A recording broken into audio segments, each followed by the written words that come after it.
ഇതൊക്കെ എന്താ പറയുന്നേ? ഇങ്ങനെ ഒരു കഥ ഇത്രനാളായി കേട്ടിട്ടില്ലല്ലോ. സെന്റ് സെബാസ്റ്റ്യൻസ് ഫോറോന ചർച്ച് കുറ്റിക്കാട് പള്ളിയുടെ ആരംഭകാല ചരിത്രത്തെക്കുറിച്ച് മുൻപ് പറഞ്ഞിരുന്നുവല്ലോ. ഈ 2 പുസ്തകങ്ങൾ കുറ്റിക്കാട് പള്ളി അധികൃതർ ഔദ്യോഗികമായി പുറത്തിറക്കിയതാണ്. ഇതിൽ നൂറ്റാണ്ടിന്റെ പുസ്തകത്തിൽ 51 പേജിൽ പറയുന്നു. വാഹന സൗകര്യം അത്യപൂർവമായിരുന്ന അക്കാലത്ത് 5ലധികം കിലോമീറ്റർ നടന്ന് പരിയാരം പള്ളിയിലെത്തിച്ചേരാനുള്ള യാത്രാക്ലേശവും സമയനഷ്ടവും കുറ്റിക്കാട് ഒരു ദൈവാലയം വേണമെന്ന ചിന്തയ്ക്ക് വളമേകി. പുതിയ ദൈവാലയത്തെക്കുറിച്ചുള്ള സ്വപ്നങ്ങൾക്ക് നിറം പകർന്നുകൊണ്ട് മഹാമനസ്കനായ പടിഞ്ഞാക്കര വറീദ് ഔസേപ്പ് കൂർക്കമറ്റം ഭാഗത്ത് കപ്പത്തോടിന് വടക്കുവശത്തായി പള്ളി നിർമ്മാണത്തിന് ആവശ്യമായ സ്ഥലം സൗജന്യമായി വിട്ടുനൽകി. അവിടെ പണി കഴിപ്പിച്ച ഓല ഷെഡാണ് കുറ്റിക്കാടിന്റെ പ്രഥമ ദൈവാലയം. നിർഭാഗ്യവശാൽ അധികം താമസിയാതെ ആ ഷെഡ് നിലം പൊത്തുകയും ആ സ്ഥലം പള്ളിക്ക് യോഗ്യമല്ല എന്ന് കാരണവന്മാർ തീരുമാനിക്കുകയും ചെയ്തു. ദൈവകൃപയാൽ പ്രസ്തുത സ്ഥലത്തിന് പകരമായി ഇന്ന് പള്ളി സ്ഥിതി ചെയ്യുന്ന ഭാഗത്തെ 7 ഏക്കറോളം സ്ഥലം പടിഞ്ഞാക്കര വറീദ് ഔസേപ്പ് തരാമെന്ന് സമ്മതിച്ചു. അപ്പോൾ ആ സ്ഥലം പള്ളിക്ക് യോഗ്യമല്ലേന്ന് എങ്ങനെ തീരുമാനിച്ചു? ആ ഷെഡ് എന്ത് കാരണത്താൽ നിലം പൊത്തി? ഇപ്പോൾ പള്ളിയിരിക്കുന്ന സ്ഥലമാണ് യോഗ്യമേതെന്ന് എങ്ങനെ മനസ്സിലായി? ആ ഷെഡ് നശിച്ചുപോയാൽ അവിടെ തന്നെ വീണ്ടും ഒരു ഷെഡ് പണിതാൽ പോരെ? അന്ന് കാലത്ത് ഒരാൾക്ക് 100-200 ഏക്കർ മേലെ സ്വന്തമായി സ്ഥലം ഉണ്ടായിരുന്നു, ഓർക്കണം. ഇതിൽ തന്നെ നൂറ്റാണ്ടിന്റെ പുസ്തകത്തിൽ 52 പേജിൽ പറയുന്നു.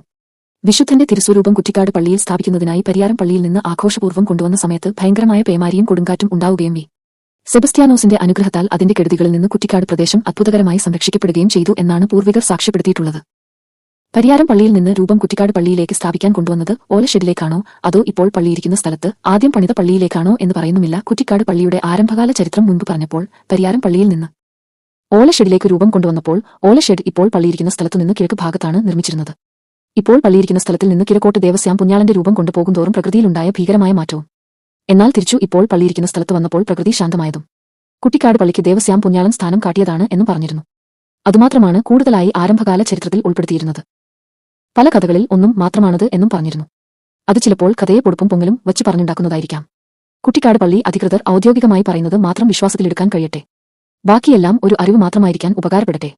ഈ ചെറുപുസ്തകത്തിൽ 11 പേജിൽ പറയുന്നു. 1915 പരിയാരം പള്ളിയുടെ കീഴിലായി കൂർക്കമറ്റം ഭാഗത്ത് കപ്പത്തോടിന് വടക്കുവശത്തായി ശ്രീ പടിഞ്ഞാക്കര വറീദ് ഔസേപ്പ് 6.8 ഏക്കർ പറമ്പ് ദാനമായി നൽകി. പറമ്പിൽ കൊച്ചി ദിവാൻ പേഷ്കാറിൽ നിന്ന് 1915 ജൂലൈ 27 പള്ളിക്ക് അനുവാദം കിട്ടി.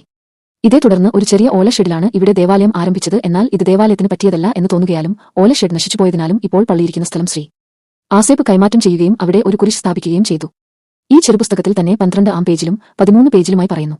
കുറ്റിക്കാട് ഇടവകയ്ക്ക് വിശുദ്ധന്റെ സാന്നിധ്യം അറിയിച്ച ഒരു ഐതിഹ്യവും പഴമക്കാർ പറഞ്ഞത് കേട്ടിട്ടുണ്ട്. അന്ന് അൾത്താരയിൽ പ്രതിഷ്ഠിക്കപ്പെട്ട വിശുദ്ധ സെബസ്ത്യാനോസിന്റെ രൂപം പരിയാരം പള്ളിയിൽ നിന്ന് വളരെ ആഘോഷപൂർവ്വം കൊണ്ടുവരികയും ദേവാലയത്തിൽ പ്രവേശിച്ച ഉടനെ പെട്ടെന്ന് ഭയങ്കരമായ പേമാരിയും കൊടുങ്കാറ്റും ഉണ്ടായി. വൻ മരങ്ങൾ കടപുഴകി വീണു. ഭൂമി നനഞ്ഞു കുതിർന്നു എന്നാണ് പറയപ്പെടുന്നത്. പക്ഷേ പരിയാരം പള്ളിയിൽ നിന്ന് കുറ്റിക്കാട് പള്ളിയിലേക്ക് രൂപം കൊണ്ടുവന്ന കഥ 2 തരത്തിലും കുറ്റിക്കാട് പള്ളി അധികൃതർ പറയുന്നു.